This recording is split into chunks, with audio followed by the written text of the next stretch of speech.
Present माहौल पर आप दोनों का व्यू लेती हूँ एक एक करके। राधिका, फर्स्ट यू, ये ट्रम्प साहब, आपने तो अमेरिका में पढ़ाई भी की है और ट्रम्प साहब का ये जो चल रहा है ये रुकने का नाम नहीं ले रहा है। मतलब लिटरली वो कब क्या कह दें, we are on our toes, you know. और उन्होंने जो जो अभी किया है वो इंडिया के लिए कितना आपको लग रहा है वरीइंग है? The irony of this is Trump and I share the same university, which is Wharton, and so does his daughter. But मुझे नहीं पता कि वो अगले दिन क्या ट्वीट करेंगे. But I think, दो पर्सपेक्टिव है मेरे इस पे निवेशकों के लिए. एक तो थोड़ा छोटे समय का, शॉर्टर टर्म का पर्सपेक्टिव है, एंड आई थिंक ये वॉलेटिलिटी कब रुकेगी हमें पता नहीं है. क्वाइट फ्रैंकली 2021 के बाद, कोविड के बाद, निवेशकों ने 2-3 साल इतनी लैक ऑफ वॉलेटिलिटी देखी है, इतना काम पीरियड देखा है कि 24-25 थोड़े से डिफिकल्ट लग रहे हैं डाइजेस्ट करने के लिए ये, लेकिन ये इक्विटी मार्केट की रियलिटी है. I think what I have learned is, one is कि ट्रम्प जो ट्वीट करते हैं वो कभी फाइनल नहीं होता. ये एक नेगोशिएशन हो रही है. आपने चाइना के साथ भी देखी है और देशों के साथ भी देखी है, हमारे यहाँ भी हो रही है, and hopefully our people and our departments are responding. The problem is it's a negotiation in public domain on social media. It's not a negotiation. पहले भी 2 देशों में होती थी, लेकिन वो प्राइवेट डोमेन में होती थी. So I think nothing is definitive. आज 50% का टैरिफ, कल 0 भी हो सकता है और 100 भी हो सकता है. दूसरा, आई थिंक जहाँ तक इंडिया की इकोनॉमी का इम्पैक्ट है, तो हमारे 3 तरह के एक्सपोर्ट हैं यूएस को. वन इज IT सर्विसेज, जो मेरे हिसाब से अभी भी इम्पैक्टेड नहीं है और मुश्किल है इम्पैक्ट करना, because suddenly how are you going to produce so many coders. In fact मुझे लगता है अगर IT को थ्रेट है किसी चीज़ का तो वो AI का ज़्यादा है. दूसरा है इंडियन फार्मास्यूटिकल इंडस्ट्री, जहाँ वो थ्रेट तो कर रहे हैं लेकिन अगेन मेरे हिसाब से कुछ करना मुश्किल है. तीसरा है जो हमारे नॉन IT फार्मा एक्सपोर्ट्स हैं, जैसे आपकी chemicals, jewellery, textile.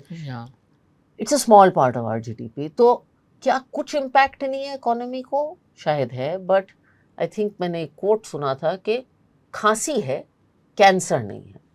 I think हमने इंडिया में देखा है कि जब हमें बहुत संगीन उसमें डाला जाता है हालातों में, तो we have the ability to come back. आप 2008 देख लीजिए, आप 1991 देख लीजिए, जहाँ इकोनॉमी लिबरलाइज्ड हुई थी. तो आई थिंक हमें ये मौका अपनाना चाहिए. बड़े बिग बैंग रिफॉर्म्स करने चाहिए लैंड, लेबर में, जुडिशल में, जो हम बहुत सालों से करते आए हैं, and hopefully we will start to tide over this.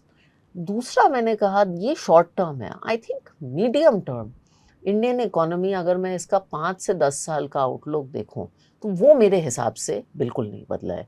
I think हमारी डेमोग्राफिक्स, हमारी एंटरप्रेन्योरशिप, हमारे फाइनेंशियलाइजेशन की कहानी वैसी की वैसी रही है. तो पड़ाव है, रुकाव है, लेकिन आई थिंक रास्ता फंडामेंटली नहीं बदलता. And I think there are hopefully other things जो सरकार कर रही है, जैसे कि आपने जिक्र किया in terms of economy slowing down. ज़्यादा संगीन मामला एक्चुअली मेरे हिसाब से इकोनॉमी स्लोइंग डाउन और अर्निंग्स ग्रोथ है, ना कि ये छोटा सा एक्सपोर्ट का. एक्सटर्नल फैक्टर नहीं, इंटरनल फैक्टर्स पे फोकस करेंगे. एक मैं निवेशक हूँ, मुझे क्या चिंता करनी चाहिए? ट्रम्प GST लागू होगा पूरी तरह से, क्योंकि कई बार हमने GST की बड़ी बड़ी बैठकें देखी और वो एंड होती है पॉपकॉर्न के साथ. ठीक है, तो मुझे उसकी चिंता होनी चाहिए, ट्रम्प की चिंता होनी चाहिए, मुझे GDP को लेकर चिंता होनी चाहिए, मुझे एज एन इन्वेस्टर जो कि महीने में 20,000 की सिप कर रहा है, उसे चिंता क्या होनी चाहिए? कुछ नहीं. अगर आप अगले 6 महीने या 1 साल में पैसे निकालना चाहते हैं तो ही चिंता होनी चाहिए. अगर आप अगले 5 साल 10 साल के लिए पैसे लगा रहे हैं तो चिंता नहीं होना चाहिए, बल्कि आपको खुश होना चाहिए. क्योंकि अगर 1 साल में हम देखें, पिछले रिटर्न्स काफ़ी कम हो चुके हैं. इसके पहले 2-3 साल में आपने काफ़ी अच्छा रिटर्न्स बनाया है. जनरली हमने देखा है लॉन्ग टर्म में ऐसे जो फेजेस आते हैं 1-1.5 साल, जहाँ पे मार्केट साइडवेज है, रिटर्न्स नहीं बन रहा है, आप कोई भी हिस्ट्री 30 साल की निकालिए, वो सबसे बेस्ट पीरियड है आपके निवेश करने के लिए, क्योंकि वहाँ से अगले 5 साल हमेशा से अच्छे रहे. तो आपको खुश होना है कि पिछले 2-3 साल में आपको टाइम नहीं मिला, आप यू आर जस्ट चेजिंग एक चलती हुई भागती हुई ट्रेन के पीछे भाग रहे थे, लेकिन अभी वो ट्रेन रुक गई है. आराम से जाके आपकी सीट पकड़िए, जो पसंदीदा सीट है, बैठ जाइए और अगली जर्नी का इंतज़ार कीजिए.